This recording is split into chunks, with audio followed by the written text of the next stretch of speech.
어느 날 재훈 씨가 딸 수빈이, 그러니까 정순 씨한테는 손녀죠. 수빈이랑 같이 찾아옵니다. 네. 그리고는 다짜고짜 본론부터 꺼내더래요. 당신의 사연을 전해드립니다. 사연 우체국.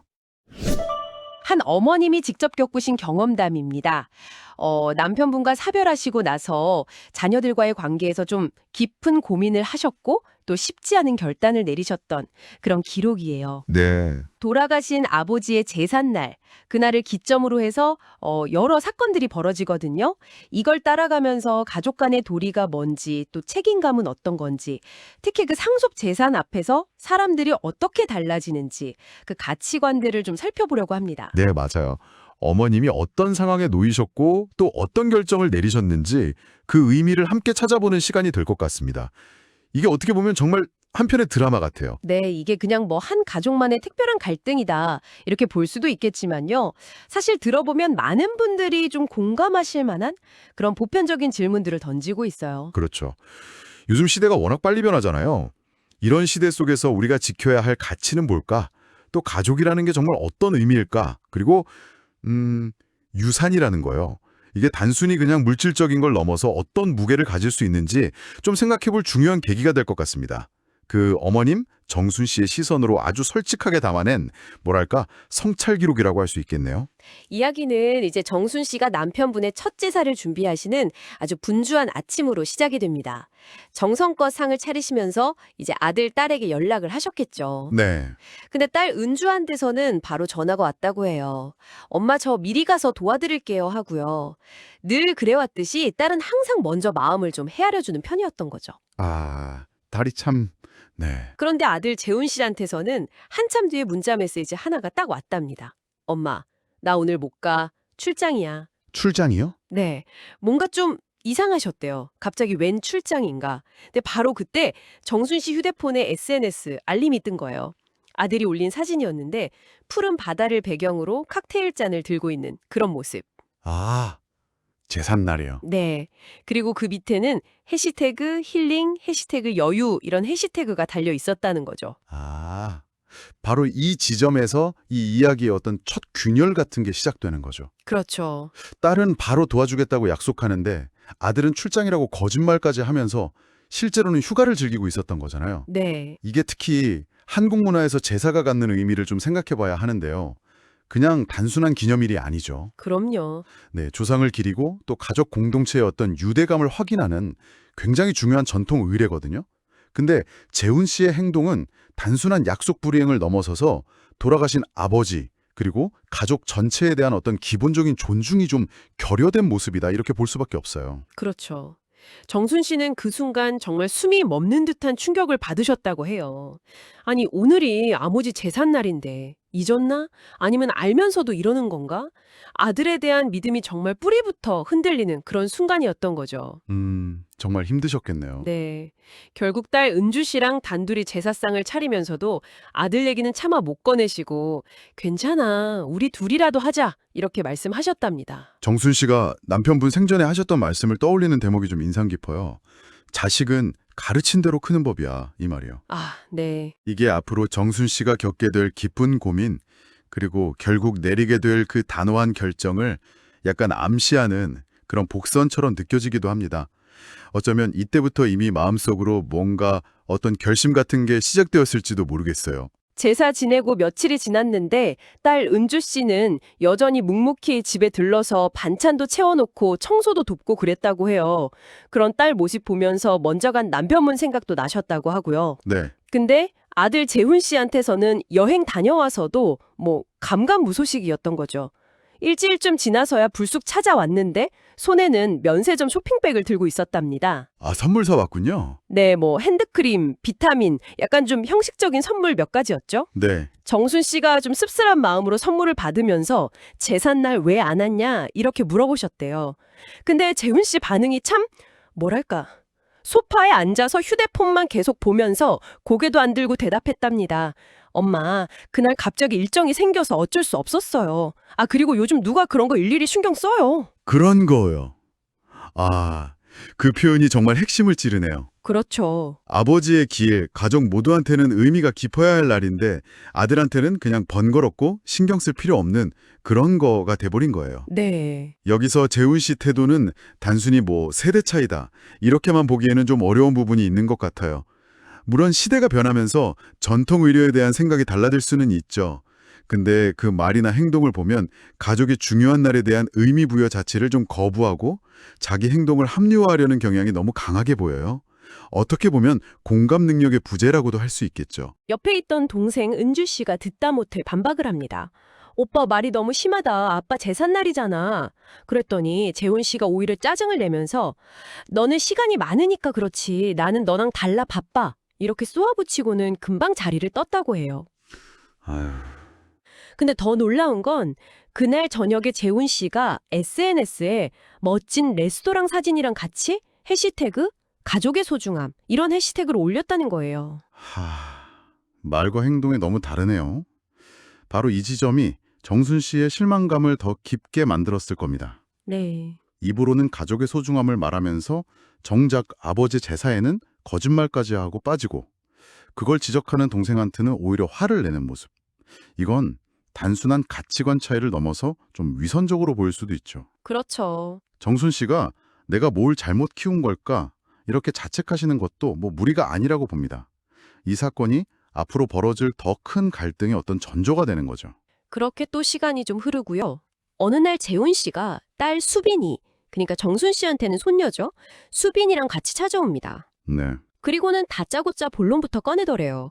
아버지 명의로 된 작은 원룸 2채가 있는데 그걸 정리하자는 거였어요. 엄마, 요즘 시세 괜찮을 때 팔아서 목돈으로 만드는 게 낫지 않겠어요? 그걸로 더 좋은 데 투자해야죠.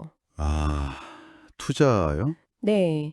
정순 씨는 남편분이 정말 평생 월급 아껴서 마련하셨고 지금은 그 월세가 본인 생활비에 되게 중요한 일부인데 그 집들을 그냥 투자 대상으로만 보는 아들 말이 기가 막혔다고 하세요. 그렇죠. 그럴 수밖에 없죠. 부엌에서 듣고 했던 딸 은주 씨가 나와서 따지죠. 오빠, 제정신이야? 아빠 제삿날엔 코빼기도 안 비추더니 이제 와서 유산 얘기부터 꺼내? 이제 갈등의 양상이 좀 명확해지는 거죠. 네. 제사를 둘러싼 그 가치관 충돌이 결국에는 상속 재산 문제로 딱 구체화되는 거예요. 재훈 씨한테 아버지의 유산은 뭐 돌아가신 분에 대한 기억이라던가 어머니의 생계수단 이런 정서적이고 실질적인 의미보다는 그냥 오직 돈. 그렇죠. 네. 불려서 더 큰 이익을 내야 하는 투자 대상일 뿐인 거죠. 그 사람 말 속에서 현실이라는 건 철저하게 경제적 이익하고 똑같은 말이 돼버린 것 같아요. 재훈 씨는 뭐 시대가 변했다. 언제까지 그런 거 붙들고 살 거냐 이러면서 오히려 은주 씨를 막 몰아세웁니다.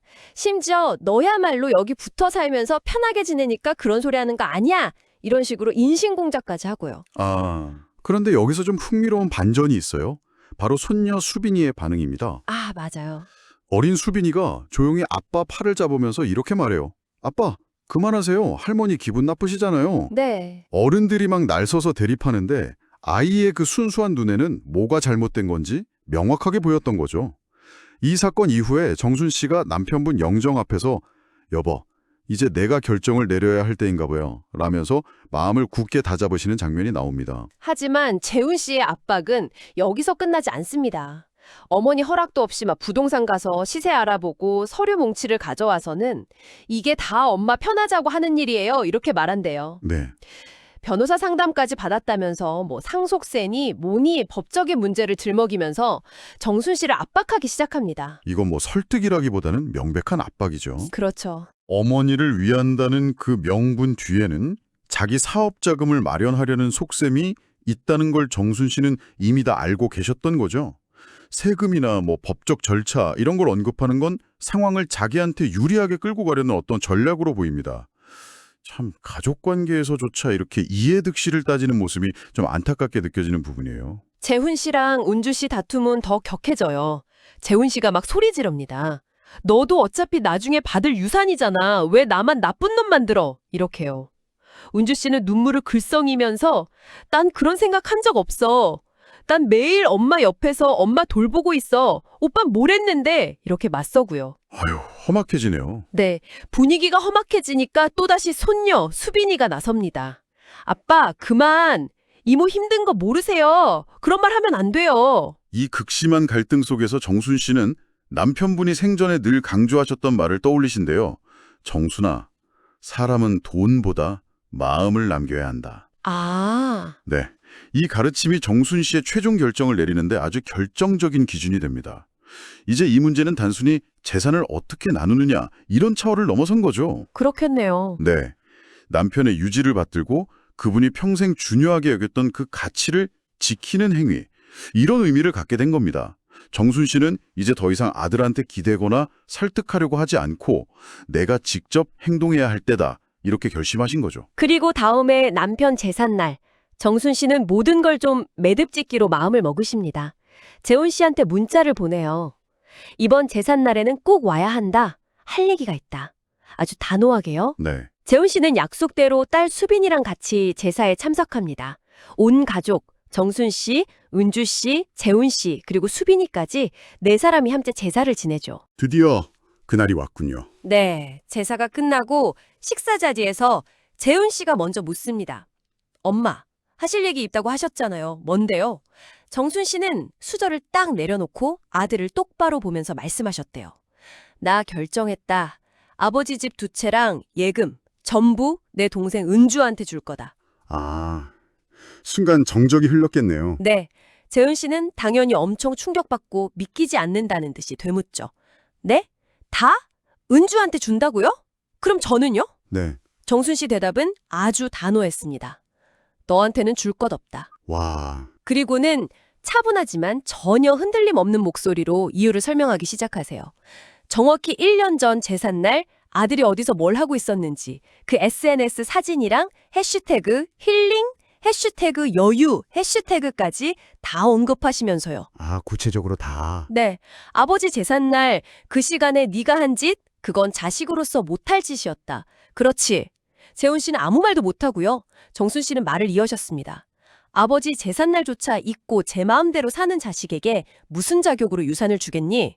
돈보다 예의가 먼저고 도리가 더 오래가는 법인데 넌 그걸 모르는구나. 이야, 이 장면이야말로 이 이야기 전체의 정말 클라이맥스라고 할 수 있겠네요. 그렇죠.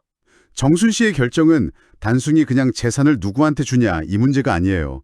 지난 1년 동안 벌어진 그 모든 일들, 특히 아들의 행동과 그 밑에 깔린 가치관에 대한 최종적인 평가이자 뭐랄까 선언인 셈이죠. 네, 맞아요. 물질적인 풍요보다 가족으로서의 도리, 책임감, 진심 어린 마음이 훨씬 중요하다는 그 메시지를 그 어떤 설교보다도 강력하게 전달하는 그런 행위라고 봅니다. 여기서 또 한 번 손녀 수빈이의 역할이 참 중요하게 작용을 해요.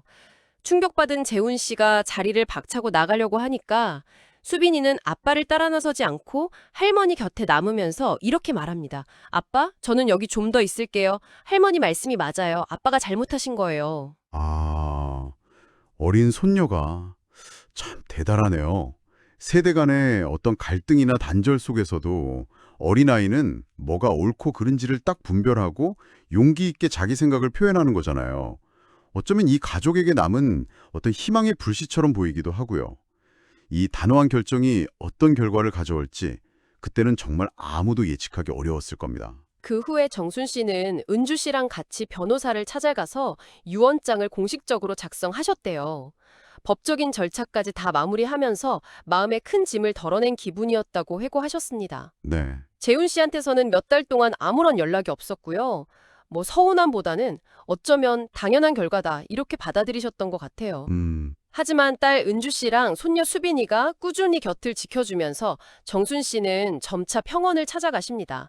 가끔 수빈이가 와서 아빠가 자기가 좀 성급했던 것 같다고 하더라 이런 말을 조심스럽게 전하기도 했고요. 재훈 씨 역시 그 시간 동안 아마 많은 생각을 했겠죠. 어머니의 그 단호한 결정, 그리고 딸 수빈이의 말, 또 자신의 행동을 돌아보는 그런 시간을 가졌을 겁니다. 때로는 이런 충격요법이 관계의 본질을 다시 돌아보게 하는 그런 계기가 되기도 하거든요. 네, 시간이 흘러서 겨울이 되고 설날 아침이었습니다. 은주 씨랑 단둘이 조용히 차례를 지내고 있는데 현관 벨이 울렸다고 해요. 놀랍게도 재훈 씨가 수빈이랑 같이 서 있었던 거예요. 찾아왔군요. 재훈 씨는 들어서자마자 거실에 놓인 남편분 영정 앞에 무릎을 꿇었습니다. 그리고 깊이 절을 하면서 말했죠. 아버지, 죄송합니다. 제가 정말 잘못했습니다. 아, 진심으로 뉘우친 거군요. 이어서 어머니 정순 씨에게 다가와서 눈물을 글썽이면서 용서를 구했대요. 엄마, 저 그동안 반성 많이 했어요. 제가 어리석었어요. 돈만 생각하고 정작 중요한 걸 놓쳤어요.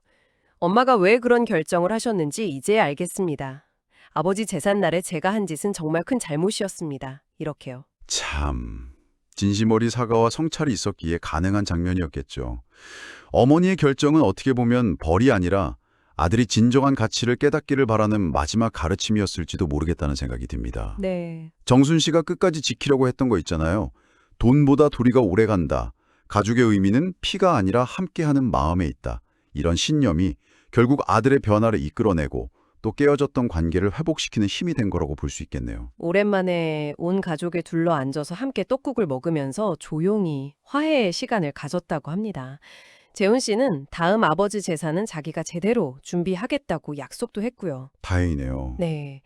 이 이야기가 참 가족 안에서 벌어질 수 있는 아주 현실적인 갈등, 그리고 그 해결 과정을 정말 깊이 있게 보여주는 것 같아요.